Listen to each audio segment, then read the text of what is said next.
junto con Antonio algunas pequeñas ideas que puedan servir para apuntalar sus visiones y planificación financiera para este año, ¿no? Eh,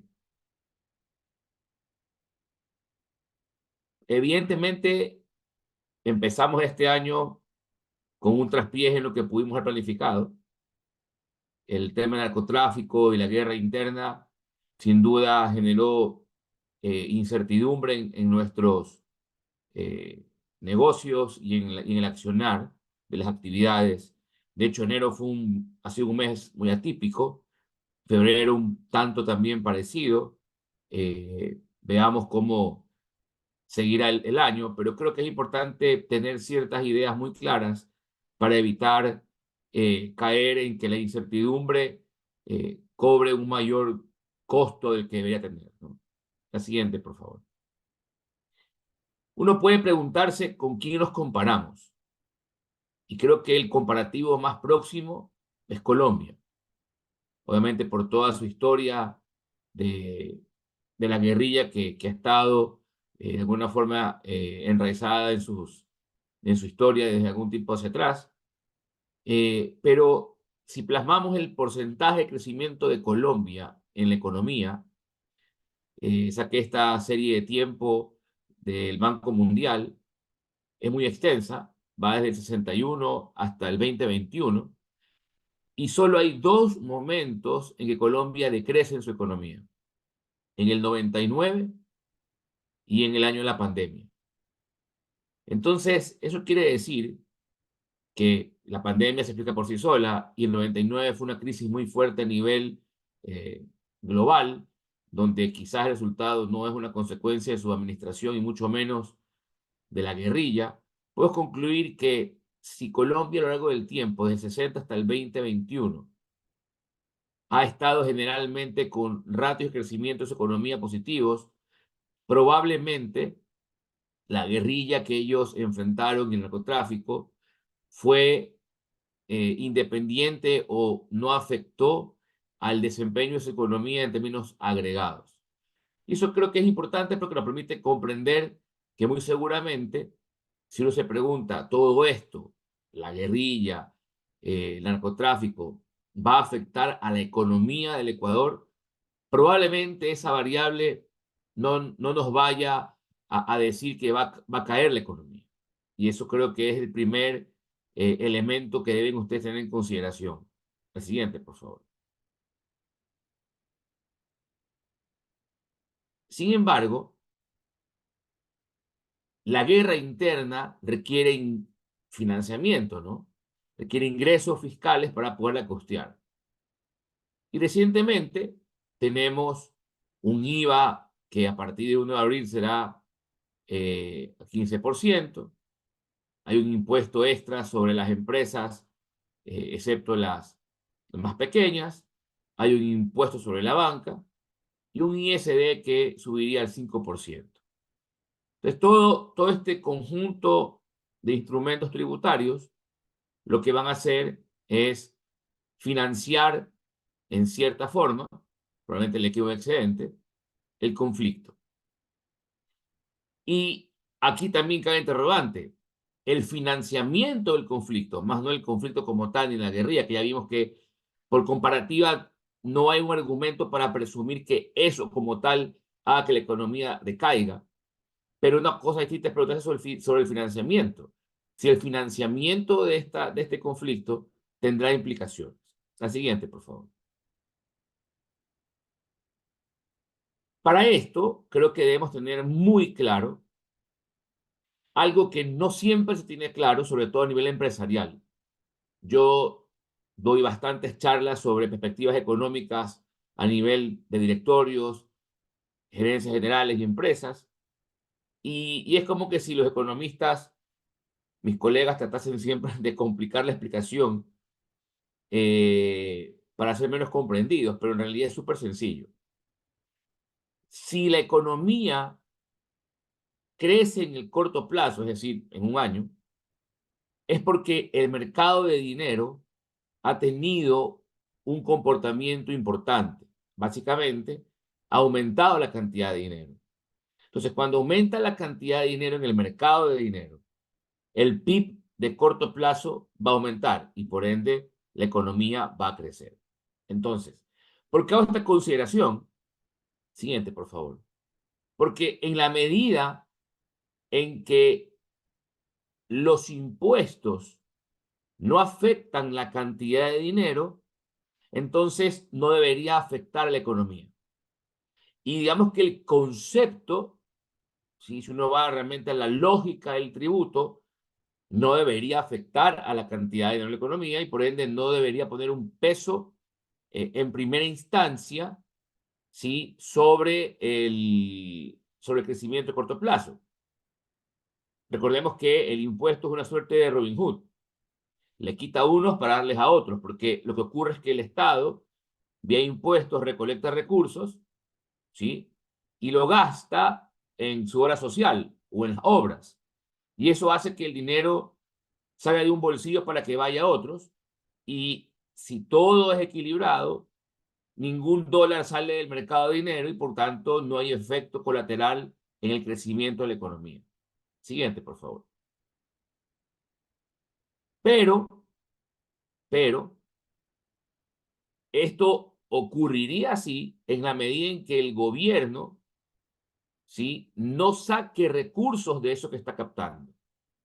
Si saca recursos vía importaciones adicionales o para pago de deuda, entonces sí estaría sacando dinero de la economía y por ende tendría una posible afectación en el crecimiento del corto plazo de nuestro PIB. ¿Ok? Ahora, los impuestos también tienen una afectación y es que, en definitiva, este impuesto, lo que ocurre en otra instancia, es que retira dinero de nuestros bolsillos. Sí, hay una transferencia, pero en ese timing entre que yo capto cómo estaba el recurso y luego lo regreso vía gasto, muchas personas y empresas dejan de invertir y dejan de consumir. Y eso al final tiende a contraer un poco la demanda general de la economía y consecuentemente afectaría al PIB en el corto plazo. Entonces, el tributo como tal es neutro en la medida que el Estado no gaste o no saque plata de ese dinero. Si sacó, afecta al PIB. Independientemente de esto, los tributos, ¿sí? Los tributos extraen recursos de bolsillos o de caja de empresas, ¿sí? Para dárselo a otras personas. Pero en ese intervalo, esas personas y esas empresas dejaron de consumir un recurso y de poder invertir algo de recursos.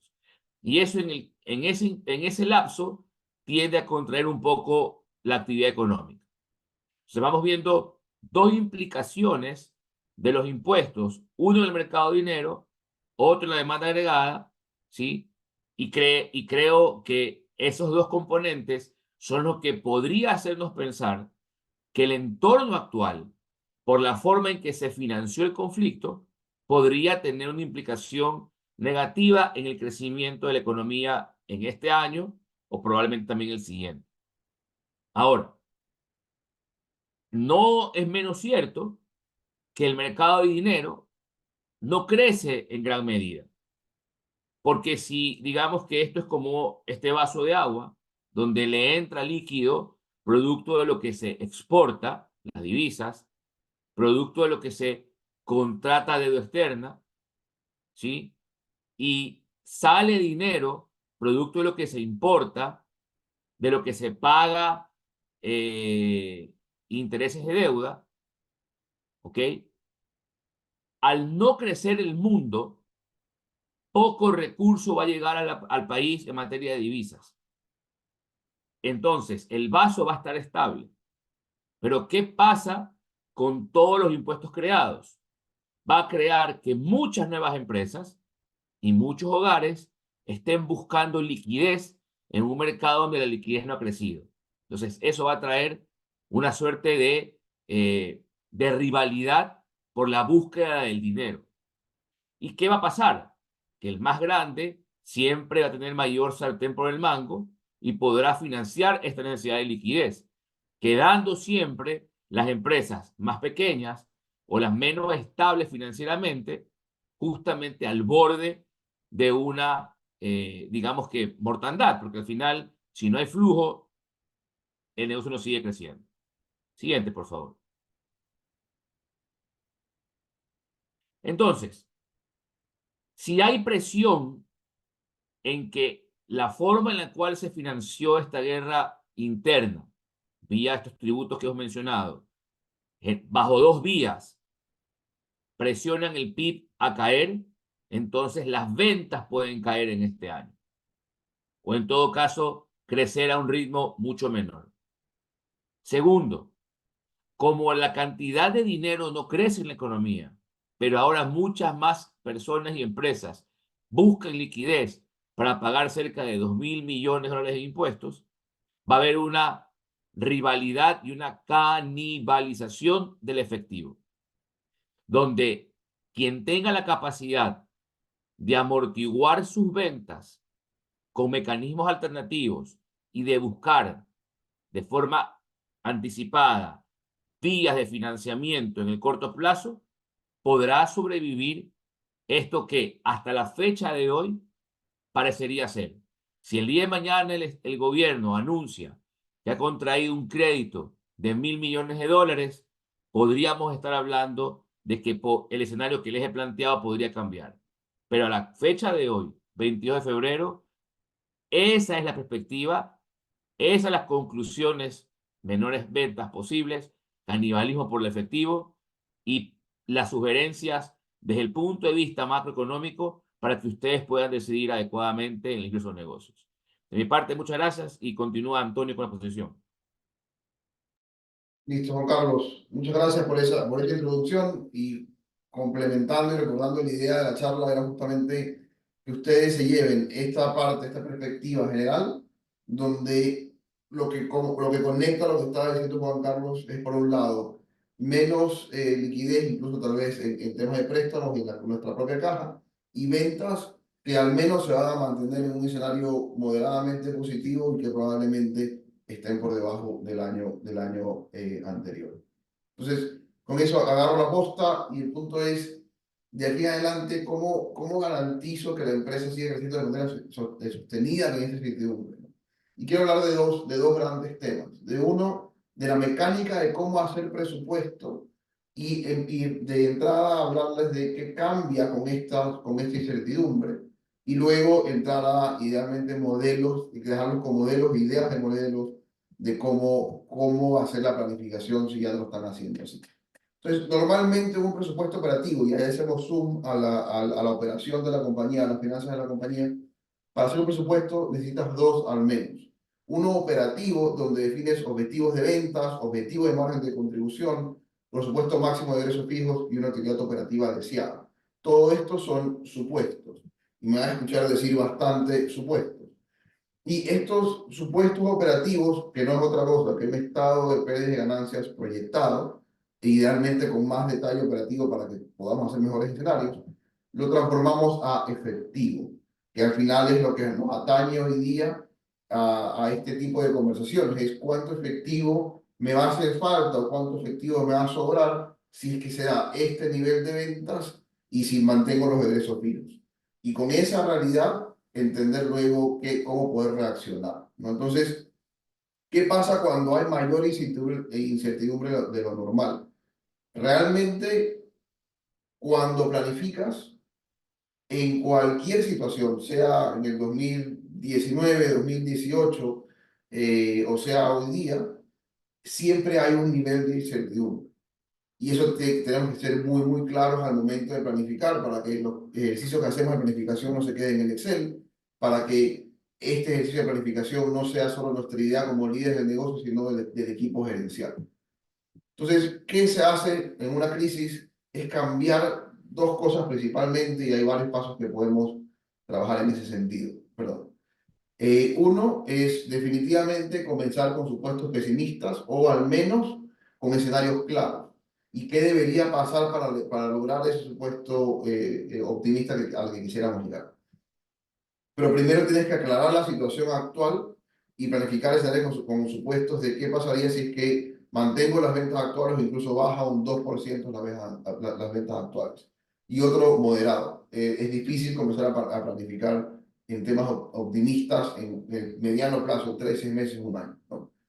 Luego de eso, este ejercicio tiene que ser idealmente, viene una práctica suya anterior, pero tiene que ser lo más rápido posible, para que puedan priorizar en función de lo anterior, priorizar y actuar. Porque puede ser que si anticipamos que en el escenario de caída de ventas, la caída de ventas es de 5%, hay que priorizar qué clientes vamos a tratar de empujar para que no sea 5%, qué egresos fijos tenemos que bajar, qué tipo de producto tenemos que empujar para ver si tenemos más margen, o qué tipo de producto definitivamente tenemos que liquidar para tener más efectivo aún.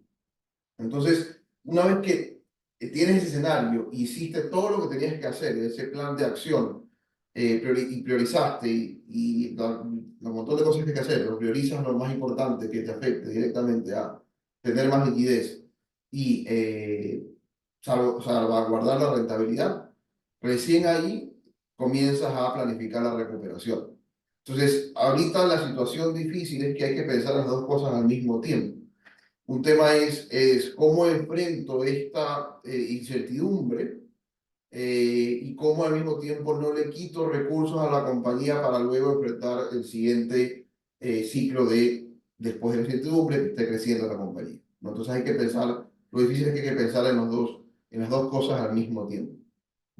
El otro tema es que todos estamos en el mismo bote, todos estamos geográficamente donde estamos y a todos nos está afectando eso. Entonces, si es cuestión de conseguir apoyo en proveedores, apoyo incluso en el mismo equipo interno y compromisos para estar de acuerdo en qué sí se puede hacer y qué no se puede hacer, y en función de eso manejar las expectativas de todos y no crear innecesariamente más rupturas de ciertas relaciones que obviamente pueden ser friccionadas en estos tiempos. Otro tema muy importante, aparte de tener supuestos realistas o pesimistas, es que la periodicidad del control que ustedes estén haciendo como dueños de negocio, tiene que ser mucho más alta en estos periodos de incertidumbre de lo que normalmente es. Idealmente tienen una periodicidad de control mensual.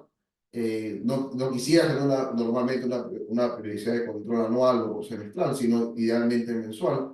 Pero incluso en esta situación, lo que tienes que controlar es prácticamente diario o al menos semanal, ¿no? Porque puede cambiar todo muy rápido, como de un mes a otro, o en 12 o 60 días ya tenemos 3 puntos más de 4 puntos más, 3 puntos más de IVA, y ese tipo de cosas pueden cambiar muy rápido en estas situaciones de incertidumbre. Y el último tema es una nota de optimismo, donde una vez que ya hiciste todo lo que podías hacer, tener supuestos conservadores en función a la historia de la compañía, ahí nos ayuda un montón tener la información para poder hacer esos supuestos con mayor certidumbre de nuestro modelo. Priorizar en este momento liquidez y lograr algo de rentabilidad, planificar cómo se vería eso en efectivo y negociar con todos tus stakeholders es importante para lograr ese. Y el último tema importante es aumentar el control. No tienes que tener más reportes, es ver más veces ese mismo reporte probablemente.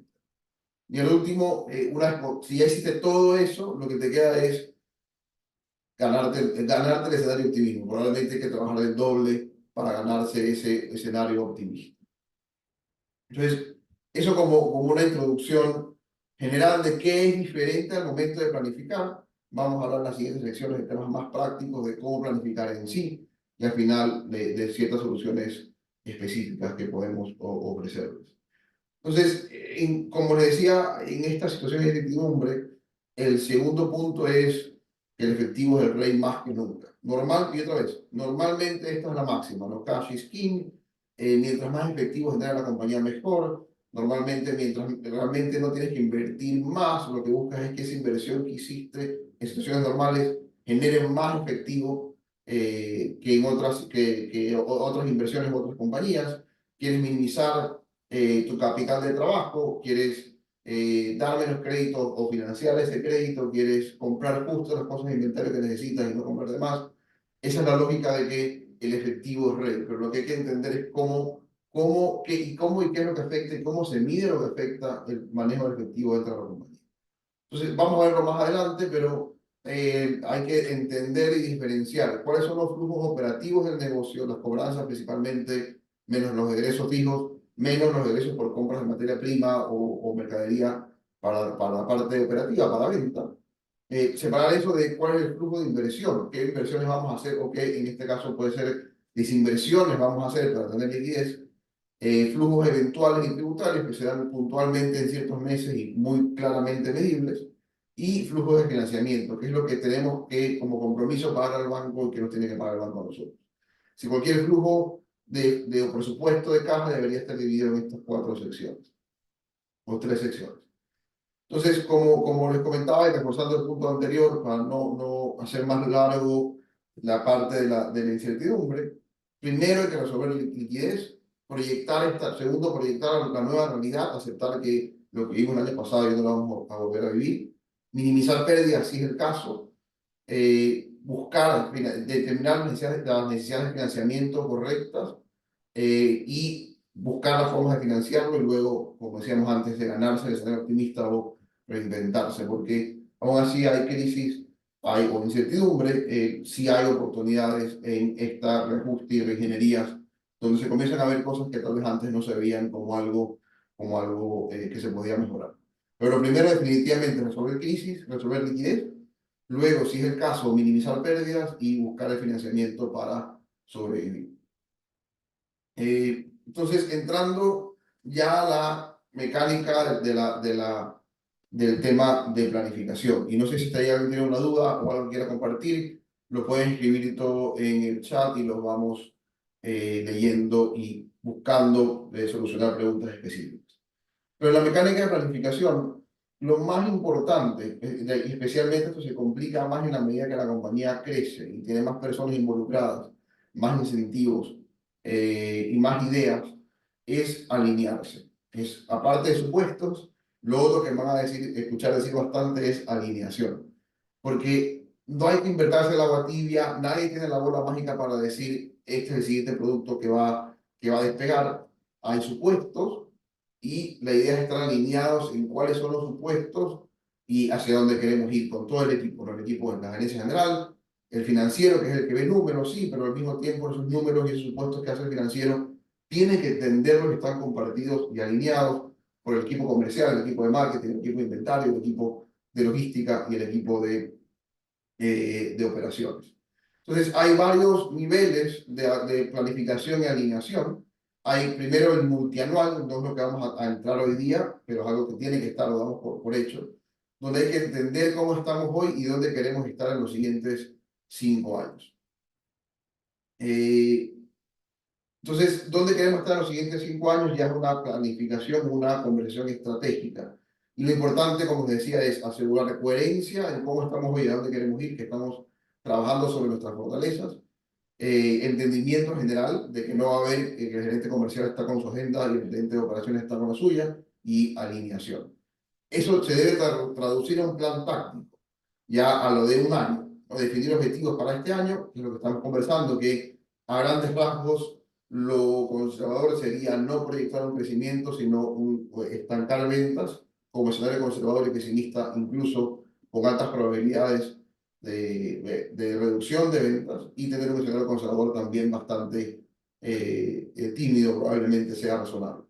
Entonces se definen esos objetivos y se plantea un plan de trabajo en función de cifras del presupuesto operativo, PIG, y de la liquidez de la compañía, que se puede hacer y que no se puede hacer. Pero una vez que tienes ese plan no tiene sentido si es que no estás controlando y monitoreando posteriormente el plan. Uno de los principales pecados que vemos en la gestión diaria o mensual de las compañías es que solo se planifica o una vez al año o solo se planifica cuando vamos al banco, pero no hay una gestión de planificación per se. Y eso es lo que quisiéramos, por lo que quisiéramos abogar hoy día. Entonces, entrando a la mecánica de planificación, esto es una lista de herramientas o modelos financieros que podrían tener o que deberían tener para poder planificar de manera integral. Uno es un modelo de un mes, y cómo se ve financieramente, tocando variables claves y de acuerdo a su negocio, a su industria, las tendencias de su industria, cómo se ve un mes ideal. Si cuánto más tengo que vender si quiero traer un equipo de 5 personas para un área específica. Cuánto, si traigo un producto nuevo, cuál es el margen al que tengo que vender. Si el margen no me alcanza, cuánto más tengo que vender para llegar a ese tipo de cosas. Entonces, son este tipo de decisiones operativas que tienen que estar muy claras de cómo nos afectan, ¿no? El segundo modelo, también de corto plazo, es el modelo de capital de trabajo. Esto es convertir esa venta y esa compra en efectivo, porque lo que se registra en este modelo y en el PIG como venta y compra, como ustedes saben, como venta y costo, no es salida o entrada de efectivo necesariamente. Entonces hay que transformarlo con este ciclo de conversión, es decir, las ventas, hacer un cronograma de cobranzas y de expectativa de saldo de cuentas por cobrar. Hay que hacer un cronograma de inventario en función de tu política de estoquearse. Y hay que hacer un cronograma de pagos al proveedor en función de la negociación que has tenido con tus proveedores. Con estos dos inputs generales, modelables, que pueden cambiar el mes a mes, justamente del presupuesto operativo de caja, tocas cada uno de estos supuestos en función de las tendencias del mes o la expectativa del año de cómo crezca o suba estas proyecciones. Como mencionábamos al principio, en el operativo vamos a hablar de ventas, pero ahí la idea es entrar un poco más arriba o más atrás, mejor dicho. En ventas, ¿y a qué segmento de cliente le voy a vender?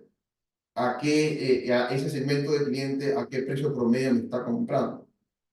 En este segmento de cliente, ¿qué tanta es la expectativa de que se quede conmigo el cliente un año más?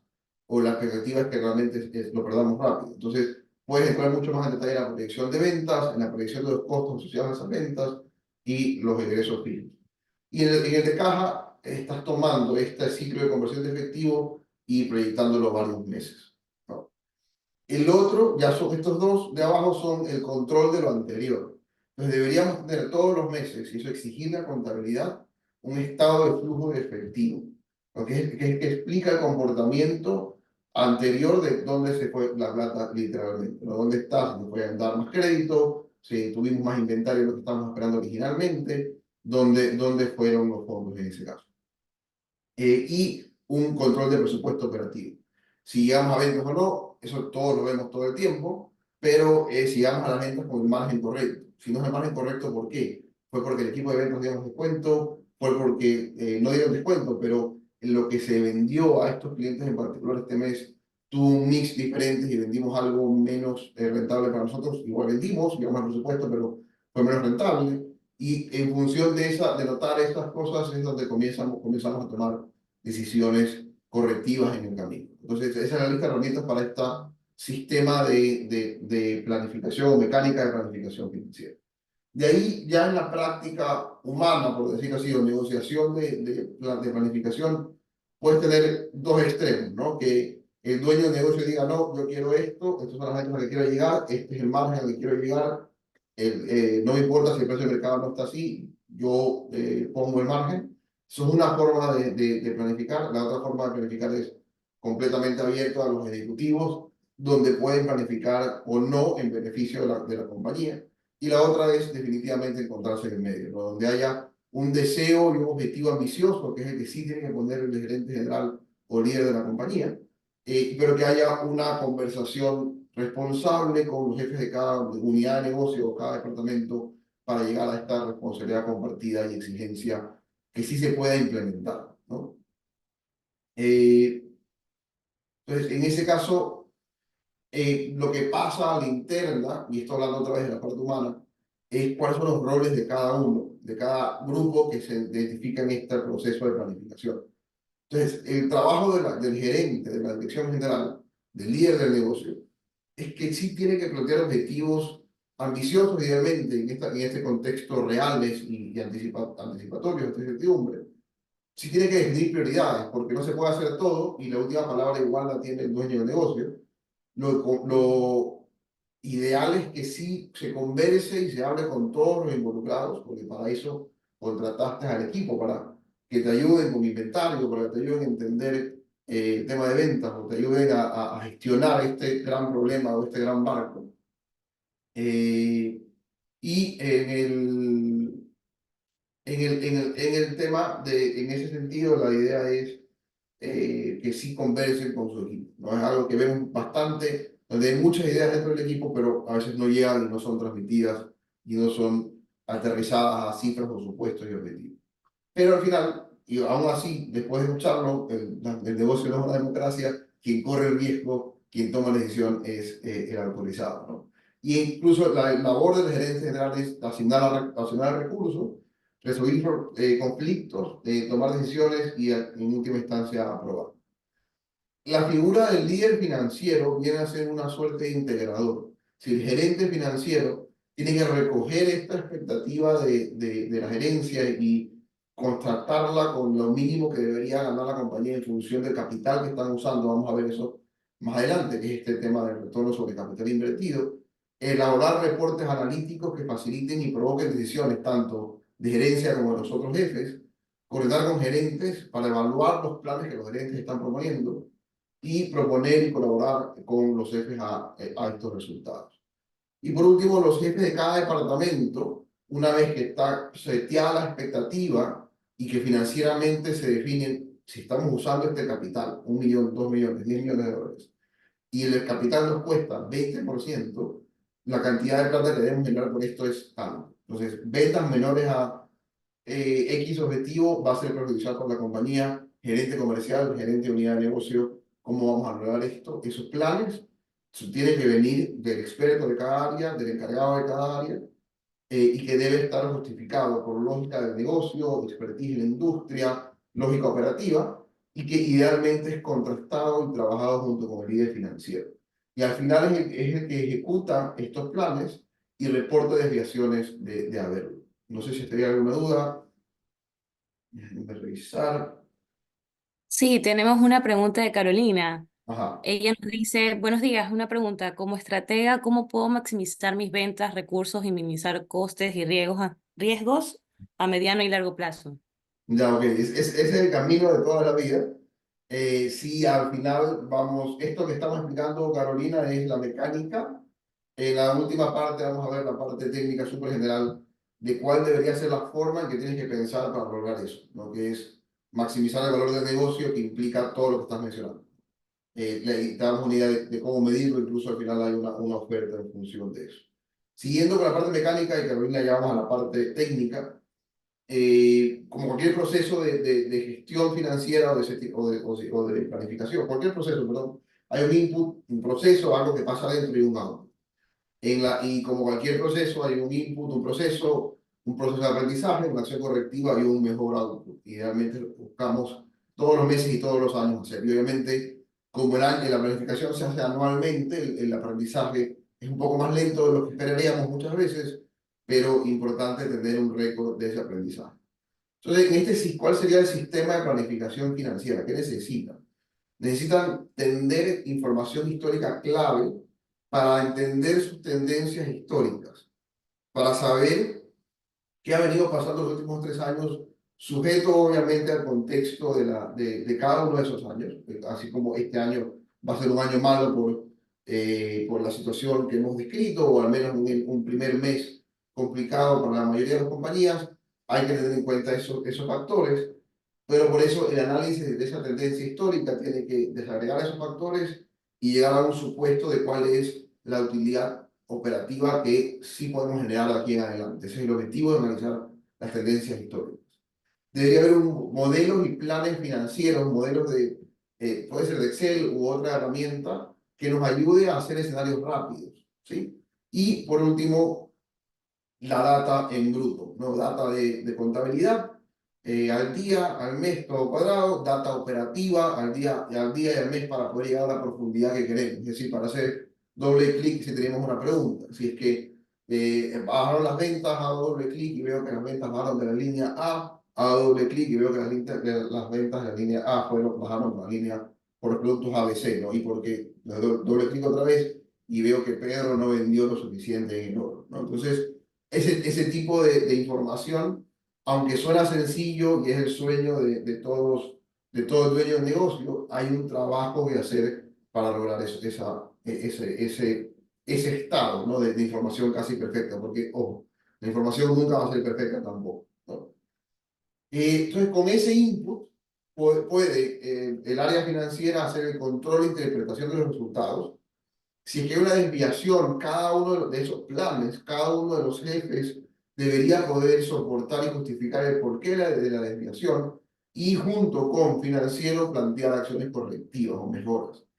Estas acciones correctivas, la idea, el equipo que debe hacer, tanto la gerencia como cada gerente con el equipo financiero es tengo esta idea y preguntarle al financiero cuál es la restricción que tiene. Es decir, si voy a invertir $500,000, ¿cuánto tengo que vender? ¿A qué margen? ¿A qué crédito? ¿Cuánto inventario puedo tener para que este modelo de esta oportunidad de negocio que yo como comercial estoy viendo realmente al final de 1 año, 3 años tenga sentido y no simplemente sea un desgaste y sudor de la camiseta sin tener un premio al final? Creo que eso es muy importante en la parte de planificación, y lo perdemos de vista, ¿no? Si no hay una planificación clara de cómo debería ser y a dónde queremos llegar, podemos estar trabajando y sudando y al final de la carrera no tener un premio.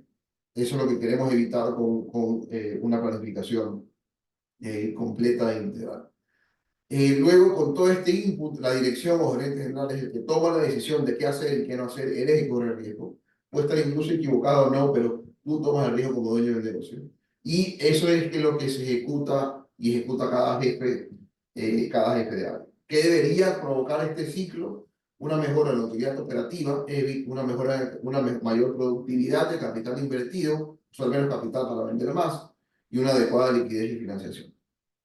Entonces, al final el entregable debería verse como qué objetivos queremos lograr este año, muy gerenciales y muy directivos, cuáles son los proyectos que van a apoyar esos objetivos y cómo vamos a medir este avance de estos proyectos, ¿no? Esto solo desde el punto de vista financiero, desde el punto de vista de gestión, deberían haber reuniones mensuales de control, no solo con financiero, sino con el resto de departamentos para evaluar los proyectos en general, ¿no? Si hay muchas veces que son proyectos multidepartamentales, que son los más complicados, pero son los que más provocan beneficios al negocio. Okay. Listo. Entonces, lo normal, en situaciones normales de planificación, no hay incertidumbre, pero incertidumbre ya lo tomamos arriba, es que lo bueno de esto, de planificar, es que alinea y coordina a los ejecutivos la idea, y es difícil no complicarse en detalle, pero el objetivo es que haya una comunicación clara de por qué tomar estas acciones. Motiva al equipo, logra controlar de manera precisa, evaluar los ejecutivos, y realmente algo muy importante es que es una traducción en blanco y negro de la visión del dueño del negocio. Entonces, deberíamos usar esto como una herramienta para alinearnos, y como les decía aquí, la gran parte, el gran nombre, el gran objeto a seguir trabajando es los supuestos. Como nadie tiene la bolita mágica y nadie sabe qué va a pasar mañana ni un año, lo que sí podemos estar de acuerdo y podemos ser intelectualmente honestos con el equipo gerencial es qué supuestos estamos haciendo y qué necesitas para lograr que esos supuestos se den. Entonces, si es que viene un objetivo de ventas del triple del año pasado, la pregunta correcta y la pregunta que debemos dejar hacer nosotros como dueños del negocio a nuestro equipo de ventas es, ok, ¿cómo lo vamos a hacer? ¿Qué proyectos vamos a tener y qué recursos me va a dar la compañía para lograr ese proyecto? Entonces, en ese sentido, sí tiene que haber esa alineación y claridad de los supuestos. Y cuando se evalúa y se controla, más allá de decir, no llegaste a ventas, no hiciste el objetivo, aparte del qué, hay que entender el cómo, el por qué no se llegó a ese objetivo. Y tal vez ahí nos damos cuenta que el supuesto que el gerente o nosotros como dueños pusimos inicialmente no era el mejor, o que simplemente era un error de estimación que hay que ir corrigiendo y aprendiendo. Pero si no está claro los supuestos y no se controla luego tanto resultados como supuestos, obviamente esto se desvirtúa y termina siendo una reunión gris y una reunión repetitiva de simplemente control que pierde sentido en el tiempo. Entonces, un poco contestando, Carolina, la pregunta que me estabas haciendo, o comenzando a contestar la pregunta, la primera misión es que tengan la contabilidad al día para poder comenzar a hacer análisis en detalle, ¿no? Porque la contabilidad es como laboratorista Y el financiero o gerente general es como el doctor. El laboratorista define la realidad. Tú vas al laboratorio y te dicen, tienes tantas células blancas. Le preguntas al laboratorista qué tengo y te dice, no sé, pero tienes tantas células blancas, ¿no? Pero vas al doctor y el doctor te dice, mira, tal vez es esto lo que tienes. Y toma esta pastilla y cuando regresa, regresa con más pruebas de laboratorio. No es lo mismo entre contabilidad y finanzas. Y como decía Juan Carlos al principio, buscamos nosotros simplificar las finanzas. Y si quieres, más allá de todo lo que les comenté, que es mecánica, y si quieres simplificar las finanzas un montón, lo que hay que entender es lo siguiente, ¿no? Que nosotros como líderes de negocio, lo que están haciendo es responsables por un cierto monto de capital. Esto es, activos productivos, sea cuentas por cobrar, inventario, o sea, propiedad, planta y equipo productiva de largo plazo. Digamos que esto suma $1.000.000, ¿no? Y ese capital, como, y quítese de la cabeza un segundo que es dólares o es el banco o quien sea. Pero esto capital nos cuesta plata. ¿Por qué? Porque nos proveen de esos dólares principalmente dos entidades. El banco y la otra parte que nos provee de esos dólares son ustedes, y son los inversionistas y dueños de su negocio, o los inversionistas. Y cada una de estas fuentes de financiamiento, cada uno de estos proveedores de dólares, tiene un costo. Y si un proveedor tiene un costo, no les tengo que decir es que para que ustedes ganen plata, tienen que vender más para poder pagar el costo y tener una ganancia. Si no estamos haciendo eso en una transacción comercial, estamos perdiendo plata. Si no estamos haciendo eso a nivel financiero, del manejo de recursos de la compañía, estamos destruyendo valor para los accionistas, porque al banco igual siempre le tengo que pagar. Para poner los números, si esto fuera 1.000.000 y el banco nos prestó $500.000 y nos costó 9,3%, y accionistas invirtieron $500.000 y esperan como dividendos 20% por diferentes criterios de riesgo y liquidez, lo que le cuesta al operador de esa compañía que decidió, porque eso, ojo, es importante, estás decidiendo dar ese crédito, estás decidiendo dar ese inventario, estás decidiendo comprar esa máquina, esa es la decisión. Eso viene de estrategia, viene de marketing, viene de varios factores para tomar la decisión, pero esa es la decisión que has tomado, hacer esa inversión. Y para vender una cantidad específica, que es una utilidad X y Z. Esa decisión nos está costando 13% en función de este financiamiento. Entonces, si fuera $1.000.000 que estamos usando, indistintamente cómo está repartido, yo tengo que pagarle al final del año $130.000 a mis proveedores de dólares.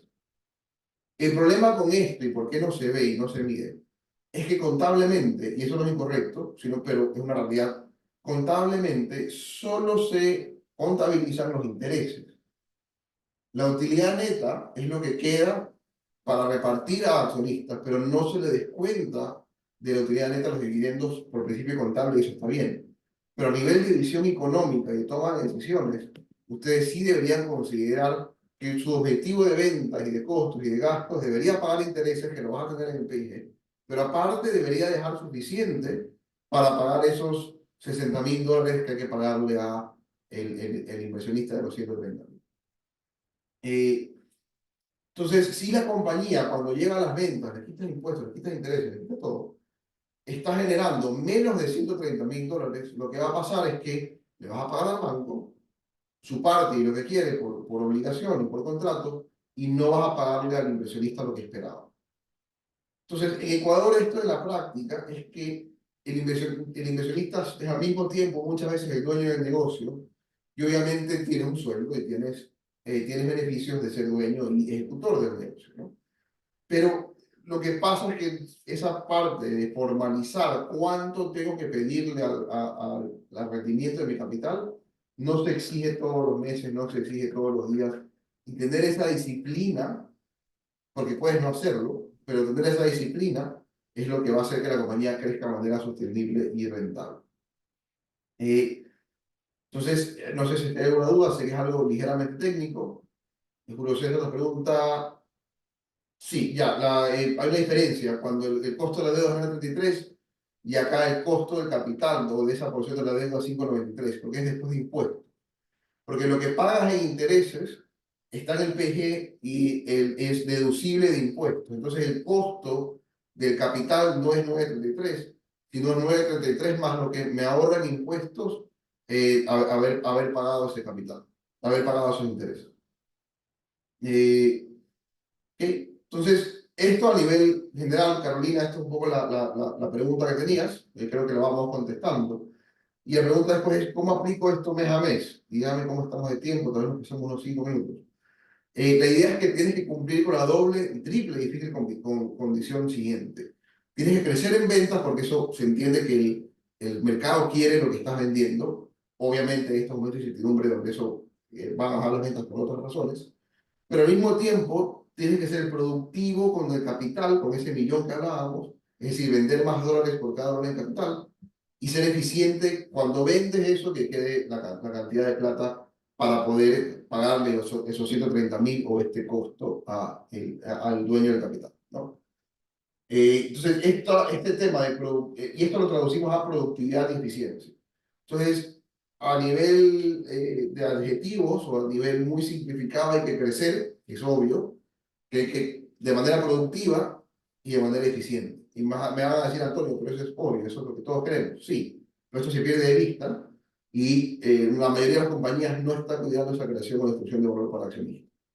Y la productividad y eficiencia no son dos adjetivos lanzados al aire, son cosas que se pueden medir y llevar hasta última instancia en cómo el equipo de ventas, cómo el equipo de producción afectan a esta productividad y eficiencia. Y ustedes pueden regresar a sus estados financieros y ver cuál es su productividad y eficiencia. Dividir ventas para capital invertido y sacar la productividad, cuántos dólares estoy generando en ventas por cada dólar de capital invertido, y la eficiencia es una utilidad operativa después de impuestos, hay un pequeño ajuste técnico ahí, sobre ventas, no es una rentabilidad sobre ventas. Entonces, no sé, creo que estamos un poco apretados de tiempo, voy a pasar un poco rápido. Igual estos modelos los pueden encontrar también en nuestra página web, igual los vamos a explicar rápido. Este primer modelo, aquí me estoy refiriendo, voy a regresar un segundo a esta parte de acá.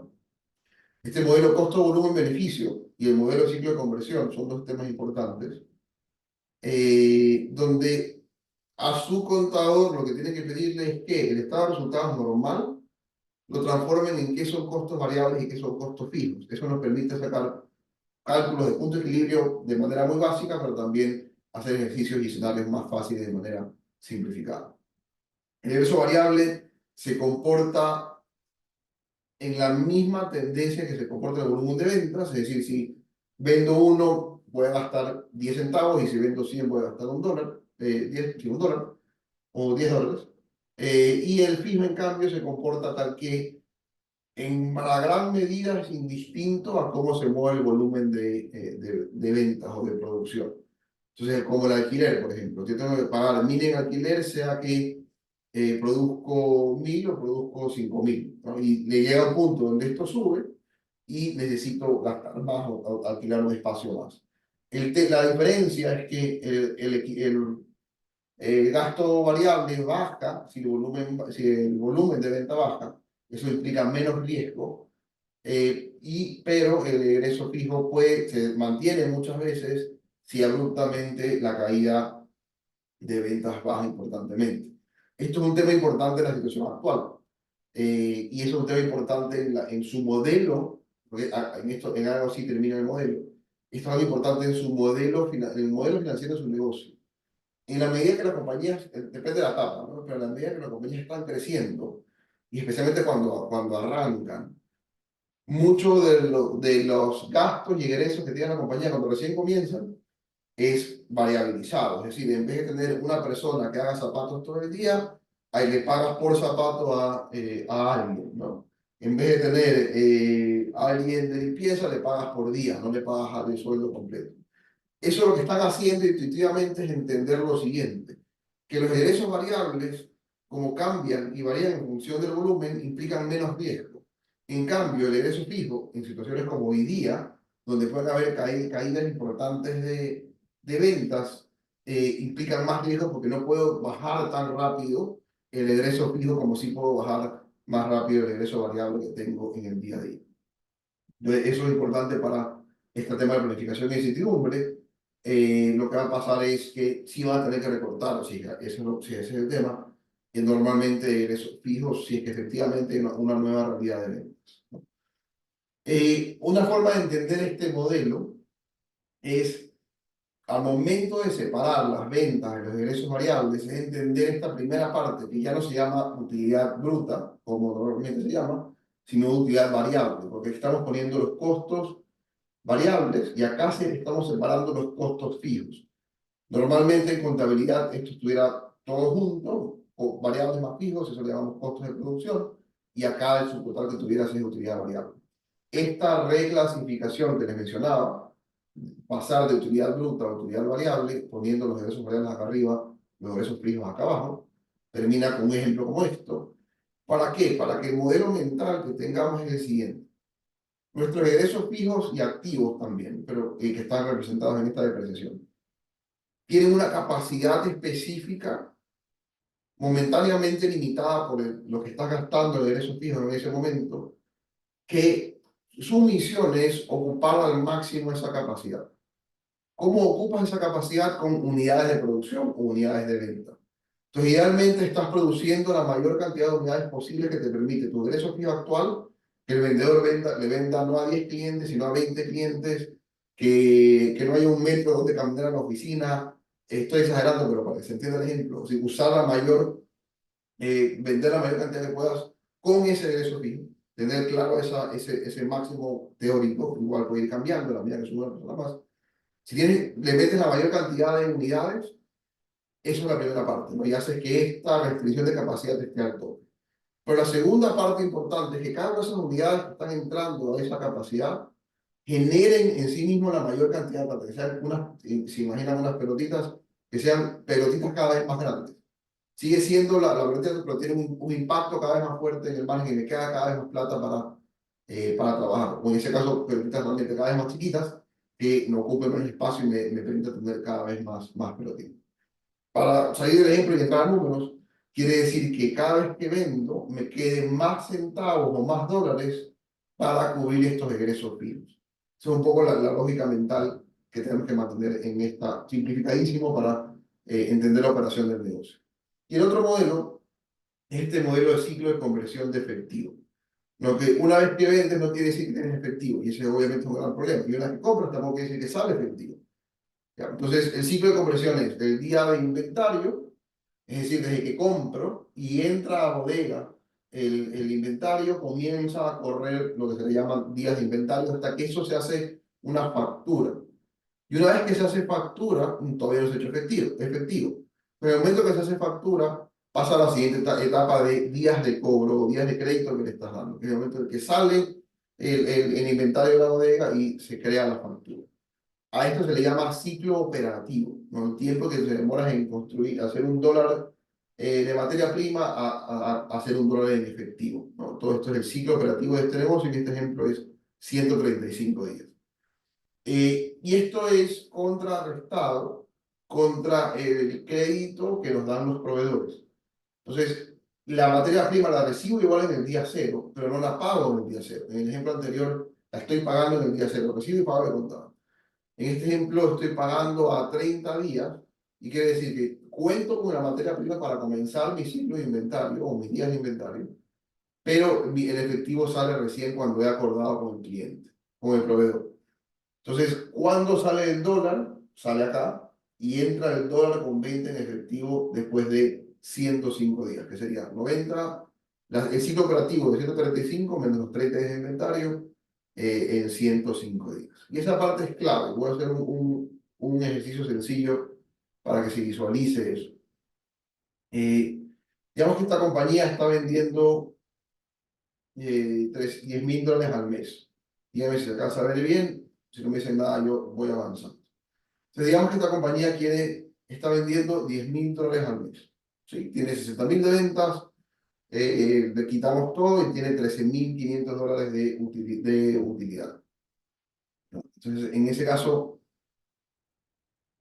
esta compañía, si se dan cuenta, la utilidad neta que tiene es la misma que el saldo efectivo al final de ese periodo. me explico lo que está acá abajo. Acá abajo tienes este presupuesto de caja que tiene el flujo operativo que comentábamos, es cobros menos pagos a proveedores menos egresos fijos. El flujo de inversiones, si es que va a hacer inversiones o desinversiones, no hay en este caso. Flujo de financiamiento, crédito adquirido, crédito por pagar, que no hay en este caso. Tienes el flujo de ese periodo, entraron 2.250, entraron 10.000, salió en efectivo 7.750, son 2.200 más ese mes, tenía cero al inicio de la caja, al final en caja tengo 2.250.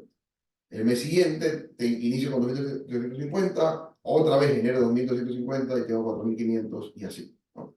Entonces esto asume que tienes cero en caja el mes anterior, para no complicar el ejemplo, y coincide la venta con la cobranza porque estamos dando 0 días de crédito. Y si quisiera que levanten la mano aquí, ¿quién está en un negocio que cobra todo anticipado para que nos avise cuándo y dónde invertir? Porque la mayor parte de los negocios tiene crédito. Y ahí es donde se complica y donde dices, ¿por qué si estoy creciendo en ventas no tengo plata en la cuenta? Entonces, simplificando también el ejemplo, porque esto se puede ver a crédito o inventario, vamos a asumir que es solo crédito. La compañía no va a subir en ventas en esta primera pasada y va a ganar los mismos 13.500, pero comienza a ganar crédito. Es decir, el primer mes no le pagan, vendió 10.000, pero no le pagan. Entonces lo que va a pasar es que va a salir 7.250. El segundo mes tampoco. El tercer mes tampoco. Está dando crédito de 90 días.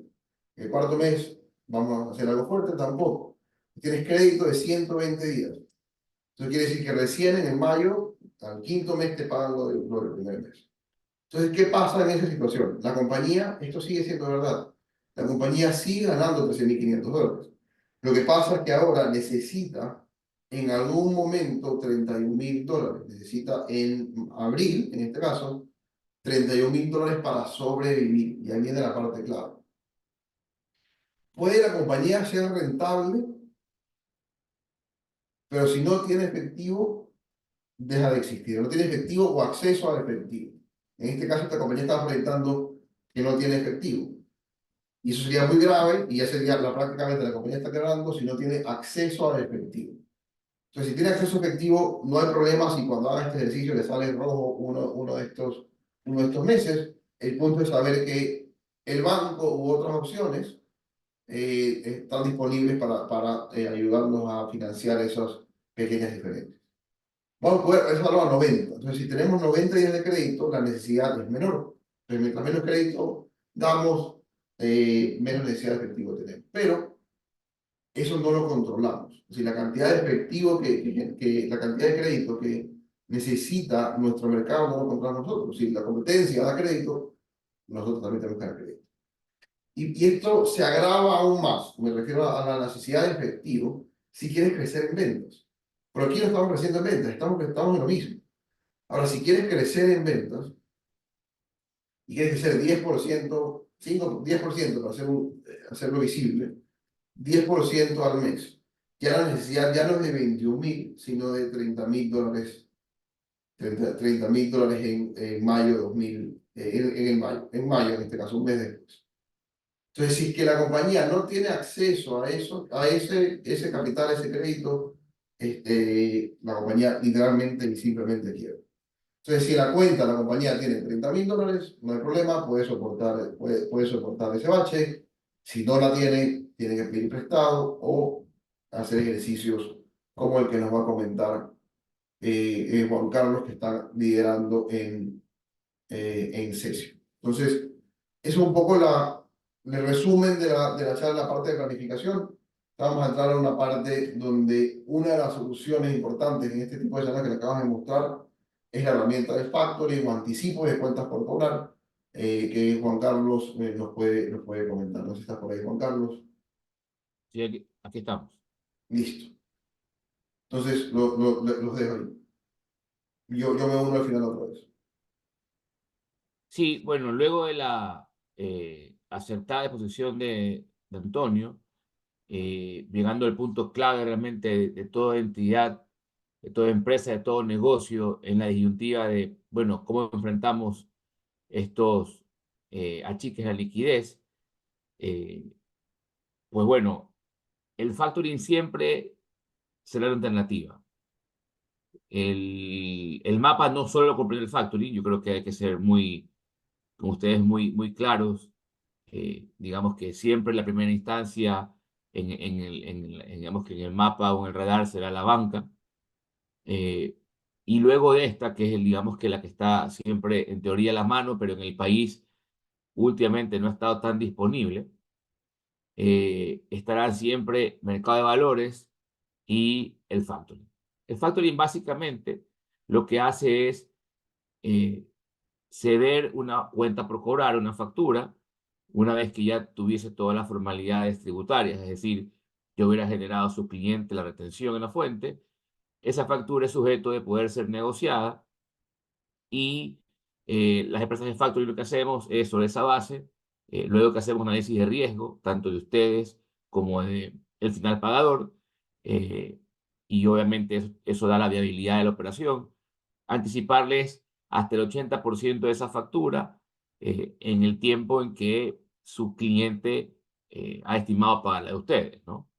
Entonces, una vez que ustedes reciben el pago de su cliente, pues se voltean y pagan a la empresa de factoring la operación. Obviamente esto requiere todo un trabajo documental, que al final es un contrato que tiene ciertos anexos y es también un documento, digamos que financiero y por ende hay que firmar un pagaré a la orden.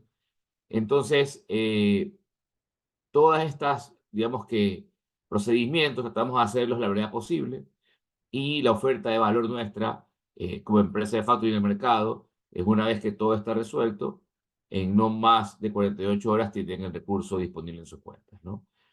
Eh, yo siempre le digo a mis clientes que el factoring es algo muy temporal, porque en principio toda empresa eh, que tenga quizás un desarreglo en su flujo en el corto plazo, luego al final converge con el tema financiero tradicional y luego empalmar un crédito que le permita dar capital de trabajo, ¿no?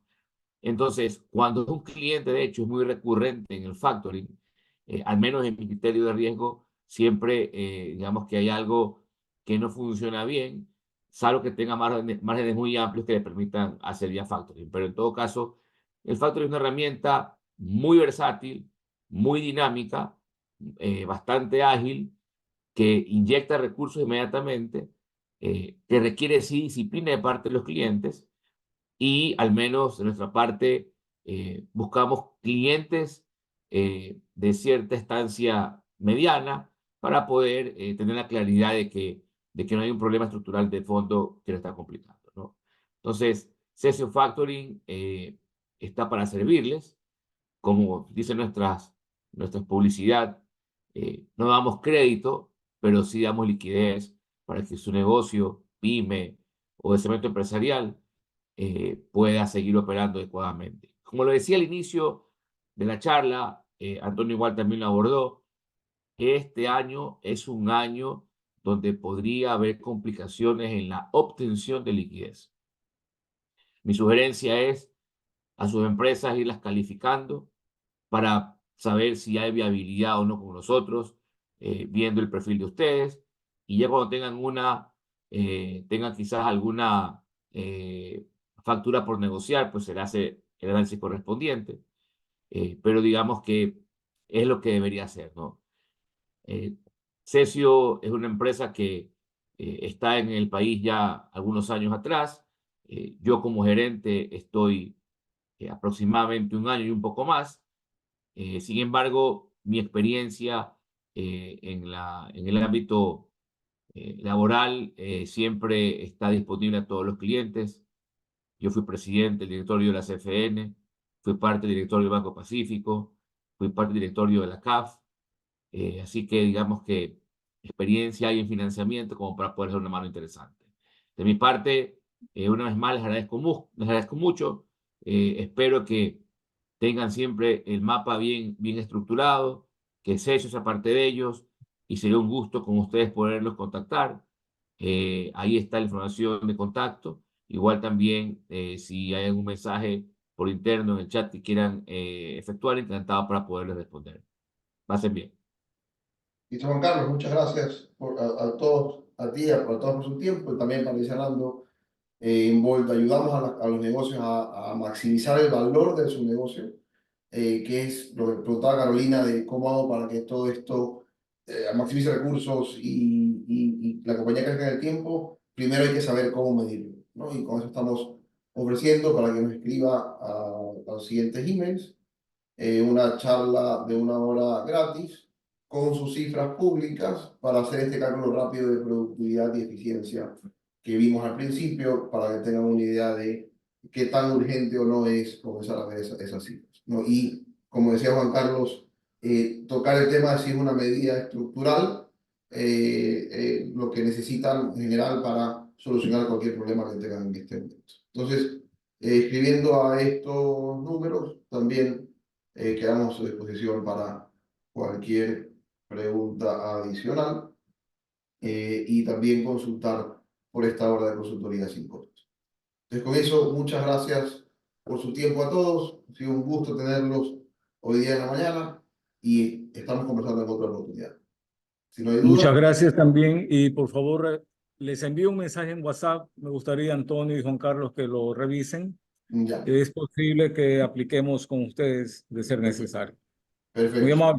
Gracias. Muchas gracias. Hasta luego. Chao, chao. Excelente, excelente. Gracias, Gonzalo. Hasta luego.